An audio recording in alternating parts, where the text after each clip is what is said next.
গভীর রাতে আকাশ আঙ্কেলের গতিবিধি আমার মনে কৌতূহল জাগাচ্ছিল, তাই আমিও ঘর থেকে বেরিয়ে এলাম। দেখলাম আঙ্কেল আমার মায়ের ঘরের দিকে এগিয়ে যাচ্ছেন। ভেতরে কি ঘটছে তা জানতে আমার আগ্রহ আরও বেড়ে গেল। আমি ধীরে ধীরে মায়ের ঘরের জানালার কাছে গেলাম। জানালাটি অল্প খোলা ছিল, আর আমি সেই ফাঁক দিয়ে ভেতরে তাকালাম। মা তখন রূপেশ আঙ্কেলের সাথে বসে কথা বলছিলেন। মনে হচ্ছিল তারা কোনো গুরুত্বপূর্ণ বিষয় নিয়ে আলোচনা করছেন, কিন্তু সেই দৃশ্য দেখে আমার মনে এক ধরনের অস্বস্তি হলো, যেন কিছুটা অপ্রত্যাশিত কিছু ঘটছে। আমি দ্রুত ঘরে ফিরে এলাম, আর মনে নানা প্রশ্ন ঘুরপাক খেতে লাগলো। বন্ধুরা, আজকের গল্পটা অনেক বেশি স্পেশাল, তাই কেউ মিস করো না। আর দয়া করে গল্পগুলো ভালো লাগলে ভিডিওটি লাইক, শেয়ার এবং চ্যানেলটি সাবস্ক্রাইব করো প্লিজ। আমার মা ছিলেন অনেক সুন্দর এবং অনেক ভালো চরিত্রের অধিকারী। মা গ্রামের অনেকের বাড়িতে কাপড় ধোয়া, বাসন মাজা এবং ঘর পরিষ্কার করার কাজ করতেন। আমাদের আর্থিক অবস্থা এমন ছিল যে আমার পড়াশোনা চালিয়ে যাওয়া সম্ভব ছিল না, তাই চতুর্থ শ্রেণী পর্যন্ত পড়ার পর মা আমাকে স্কুলে পাঠানো বন্ধ করে দিলেন এবং আমার দায়িত্ব হয়ে গেল মায়ের কাজে সাহায্য করা। মা যেখানে যেখানে কাজ করতেন আমিও সেখানে তার সাথে যেতাম। আমি সব সময় মায়ের পাশে থেকে ঘরের কাজগুলো করতাম এবং তাকে সাহায্য করতাম। মা ছিলেন খুবই সৎ এবং পরিশ্রমী। তিনি কখনো অন্য কারো প্রতি অন্যায় আচরণ করতেন না। মা বেশি কথা বলতেন না, চুপচাপ নিজের কাজ শেষ করে বাড়ি ফিরে আসতেন। আমাদের পরিবারের আর্থিক অবস্থা দেখে গ্রামের অনেকেই মাকে প্রলুব্ধ করার চেষ্টা করেছিল। মাকে তারা অনেক ধরনের লোভ দেখাতো। তাদের ধারণা ছিল যে আমরা গরিব বলে হয়তো মা তাদের কথায় বিভ্রান্ত হতে পারেন। যেসব বাড়িতে মা কাজ করতেন সেখানকার কিছু পুরুষ ও ছেলেরা তাকে ভুল পথে চালিত করার চেষ্টা করত, কিন্তু মা কখনোই তাদের কোনো প্রস্তাবকে গুরুত্ব দেননি। গ্রামের কিছু প্রভাবশালী লোক আর দুষ্ট প্রকৃতির মানুষও মাকে তাদের ফাঁদে ফেলার চেষ্টা করেছিল, কিন্তু মা কখনো তাদের কথায় কর্ণপাত করেননি। মায়ের মন সবসময় আমার এবং আমাদের সংসারের অবস্থার দিকেই নিবদ্ধ ছিল।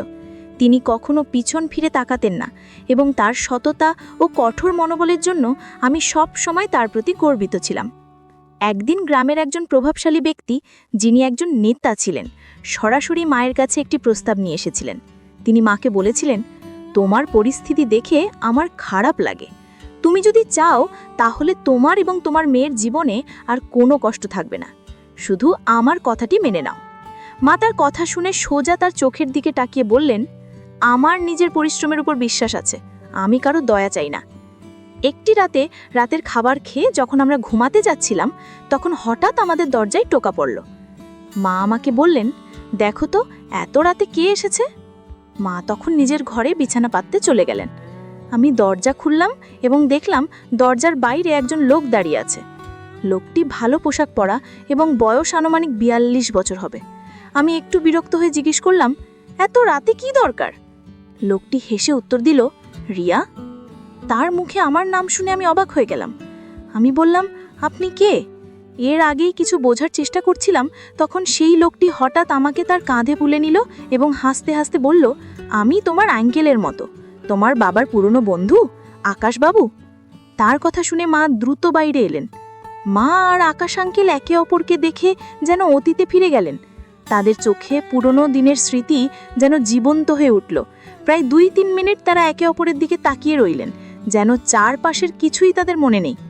এই দৃশ্য দেখে আমি একটু অস্বস্তিতে পড়ে গেলাম এবং বললাম, মা, এ কে? আমার কথা শুনে তারা বাস্তবে ফিরে এলেন। আকাশ আঙ্কেল তখন আমাকে মাটিতে নামিয়ে দিলেন। আমি মায়ের পাশে গিয়ে দাঁড়ালাম। মায়ের মুখে এক ধরনের অদ্ভুত আনন্দের ঝিলিক দেখা যাচ্ছিল। মা বললেন, এ হলেন তোমার আকাশ আঙ্কেল, তোমার বাবার পুরনো বন্ধু। আকাশ আঙ্কেলকে প্রণাম করো। আমি তাকে প্রণাম করলাম, আর আকাশ আঙ্কেল আমাদের ঘরে প্রবেশ করলেন। তিনি ঘরে ঢোকার পর যেন বাড়ির পরিবেশটা একটু পরিবর্তন হয়ে গেল। আকাশ আঙ্কেল মায়ের কাঁধে হাত রাখলেন, আর মা একটু লজ্জায় হেসে রান্নাঘরের দিকে চলে গেলেন।